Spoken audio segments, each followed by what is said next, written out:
Praise the Lord. Hallelujah. ഇന്ന് ദിവസം റോമ 5:5 തിരുവചനത്തിലൂടെ ഈശോ നമ്മോട് സംസാരിക്കുകയാണ്. പ്രത്യാശ നമ്മെ നിരാശരാക്കുന്നില്ല. കാരണം നമുക്ക് നൽകപ്പെട്ടിരിക്കുന്ന പരിശുദ്ധാത്മാവിലൂടെ ദൈവത്തിൻ്റെ സ്നേഹം നമ്മുടെ ഹൃദയങ്ങളിലേക്ക് ചൊരിയപ്പെട്ടിരിക്കുന്നു.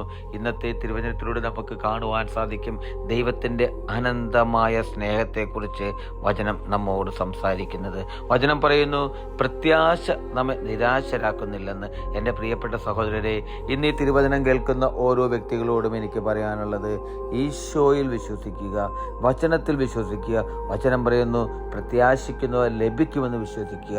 ആ പ്രത്യാശ നമ്മെ നിരാശരാക്കുന്നില്ല എന്നാണ് ഇന്ന് ഈ തിരുവചനത്തിലൂടെ ഈശോ നമ്മോട് സംസാരിക്കുന്നത്.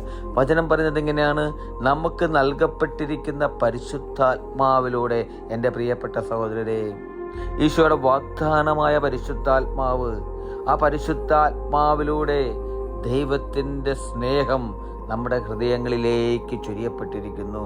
ദൈവത്തിൻ്റെ സ്നേഹം, അതാണ് എനിക്ക് നിങ്ങൾക്കും ഏറ്റവും വലിയതായിട്ട് ഇന്ന് തിരുവചനത്തിലൂടെ കാണുവാനും കേൾക്കുവാനും സാധിക്കുന്നത്. വചനം പറയുന്നു, പരിശുദ്ധാത്മാവ് നമ്മളിലേക്ക് വന്നു കഴിയുമ്പോൾ, ആ പരിശുദ്ധാത്മാവ് എൻ്റെ നിങ്ങളുടെയും ഹൃദയത്തിലേക്ക് വന്നു കഴിയുമ്പോൾ ദൈവത്തിൻ്റെ സ്നേഹം, ആ സ്നേഹം നമ്മളിലെ ഹൃദയങ്ങളിലേക്ക് നിറഞ്ഞൊഴുകുകയാണ്. എൻ്റെ പ്രിയപ്പെട്ടവരെ, ആ എന്നിലും നിങ്ങളിലും നിറഞ്ഞ് കവിഞ്ഞൊഴുകുന്ന ദൈവത്തിൻ്റെ സ്നേഹം ഞാനും നിങ്ങളും മറ്റുള്ളവരിലേക്ക് പകർന്നു കൊടുക്കുവാൻ കടപ്പെട്ടവരാണ്, വിളിക്കപ്പെട്ടവരാണ്. പ്രിയപ്പെട്ട സഹോദരരെ, ആ പരിശുദ്ധാത്മാവിനാൽ നിറഞ്ഞു നിന്നുകൊണ്ട് ദൈവമാകുന്ന സ്നേഹത്തെ ഈ ലോകത്തിലേക്ക് പകർന്നു കൊടുക്കുവാൻ എനിക്കും നിങ്ങൾക്കും സാധിക്കട്ടെ.